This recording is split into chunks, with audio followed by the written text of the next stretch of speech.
연말정산 마지막 파트로 맞벌이 부부 연말정산과 연말정산시에 공제되는 금융상품에 대해서 다시 한번 정리해 보도록 하겠습니다. 먼저 맞벌이 부부 소득세 공제가 어떻게 적용되는지 살펴볼게요. 배우자 공제. 배우자 공제는 일단 맞벌이를 하고 있으면 공제가 불가하다고 보셔야 되겠죠.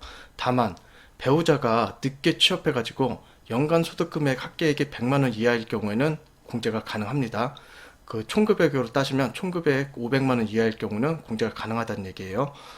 자, 두 번째, 배우자의 형제자매 인적 공제 가능한지 가능합니다. 단 세 가지 요건이 있죠. 나이 요건, 소득 요건, 생계 요건 모두 충족할 때만 가능해요. 자, 기본 공제 대상자인 부모님이나 자녀가 사용한 신용카드 누가 공제를 받아야 되냐? 기본 공제를 받은 사람이 받아야 돼요. 기본 공제를 남편이 받았다고 하면 남편이 신용카드 소득공제에 대해서 받을 수 있고, 아내가 받았다면 아내가 신용카드 소득공제를 적용받아야 됩니다. 자, 네 번째, 남편이 계약자이고 아내가 피보험자인 보험, 요거는 공제 불가하죠. 계약자와 피보험자가 같아야 할 때 본인이 계약자이고 피보험자가 본인인 경우만 공제가 가능하고, 남편이 계약자이고 아내가 피보험자인 경우는 공제가 불가합니다. 자, 맞벌이 배우자를 위해 지출한 의료비. 의료비는 본인이 배우자를 위해 지출한 의료비에 대해서는 내가 공제가 가능해요. 이건 좀 특이하죠. 맞벌이 배우자를 위해 지출한 교육비, 이거는 공제 불가능합니다. 맞벌이 자녀의 보험료, 의료비, 교육비는 누가 받을 수 있냐? 자녀의 기본 공제를 받은 사람이 공제 가능합니다. 남편이 받았다면 남편이 공제 가능하고, 와이프가 받았다면 와이프가 공제 가능합니다. 자, 그러면 자녀에 대해서, 자녀나 부양가족에 대해서 누가 공제를 받는 게 맞는 거냐? 결국은 총 급여액이 높은 사람이 공제받는 게 유리합니다. 자, 예를 들어서 아내가 총급여가 5천이고 남편이 총급여가 9천이라고 했을 때 적용되는 세율을 보면, 아내는 총급여가 5천일 때 적용되는 세율은 15%예요. 근데 남편 같은 경우는 24%가 적용이 될 것 같아요. 그럼 동일하게 소득공제를 300만원, 부양가족 두 분을 추가했더니 인적공제로 150에서 2명에서 300만원을 받는다고 했을 때, 아내한테 기본공제가 300이 들어간다고 하면은 이분은 결정세액이 줄어드는 금액이 300 곱하기 15%, 45만원 줄어들어요. 근데 남편이 300만원을 소득공제 받는다고 하면은 300 곱하기 24%, 72만원이 줄어드는 거거든요. 그럼 남편이 기본공제를 받는 게 맞겠죠. 자, 이제 금융상품에 대해서 설명드릴게요. 연말정산할 때 내가 소득세 공제로 받을 수 있는 금융상품은 크게 두 가지예요. 첫 번째, 소득공제로 받을 수 있는 거는 소기업 소상공인 소득공제예요. 노라운선 공제죠. 근데 여기에서 받을 수 있는 거는 법인 대표자만 가능해요. 일반 직원은 가능하지 않아요. 법인 대표자가 노라운선 공제를 들었을 때 그 불입금에 대해서 소득공제가 가능하다. 다만 이 법인 대표자 급여가 7천만 원 이하일 때만 가능합니다. 7천만 원 초과하게 되면은 소득공제가 불가해요.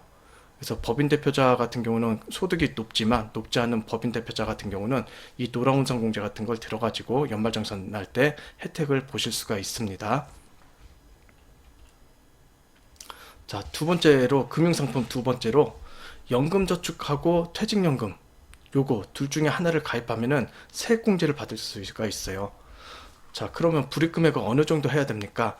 요것도 한도가 있죠. 내가 많이 불입한다고 해도 다 받을 수가 있지는 않아요. 내가 연금저축에 가입했다. 그러면 공제 한도가 600만원까지예요. 그럼 내가 퇴직연금에 가입했다. 그럼 900만원까지예요. 그럼 나는 연금저축과 퇴직연금을 둘 다 가입했다. 그래도 900까지가 돼요. 그래서 두 개까지는 할 필요 없고 하나 하시면 될 것 같아요. 좀 부담되면 연금저축을 가입하시고, 부담되지 않는다고 하면 퇴직연금을 가입하셔도 좋을 것 같습니다. 자, 공제율은 내가 총급여액이 5천만원 이하일 때는 공제율이 15%가 적용이 되고요. 그 다음에 총급여액이 5천만원을 초과한다고 하면은 공제율은 12%가 돼요. 그럼 최대로 공제받을 수 있는 거는 연금저축 같은 경우는 600만원 곱하기 15% 하면 90만원 되겠죠. 그 다음에 퇴직연금 같은 경우는 900만원 곱하기 12% 하시면 되겠죠. 자, 여기까지 제가 연말정산의 전반적인 얘기에 대해서 설명을 다 드렸습니다. 소득공제와 세액공제 항목에 대해서 각각 설명을 드렸어요.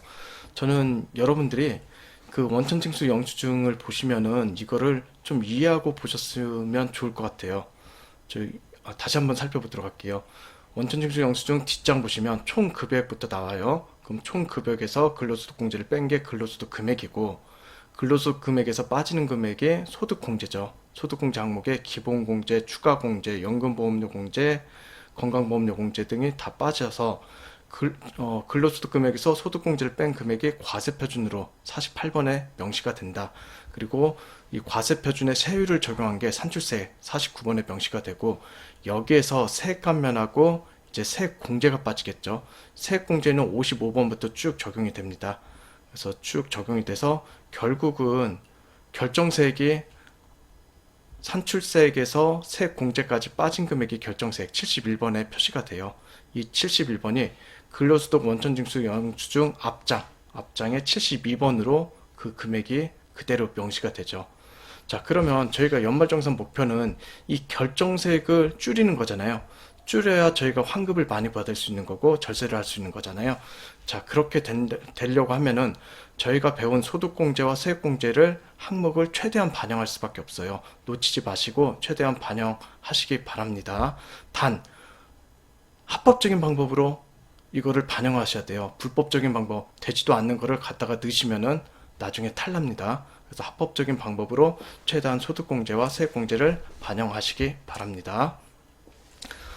자, 2024년 새해 복 많이 받으시고요. 늘 건강하시고 행복하시고 저희 세무법인 가감 많이 사랑해 주셨으면 좋겠습니다. 감사합니다.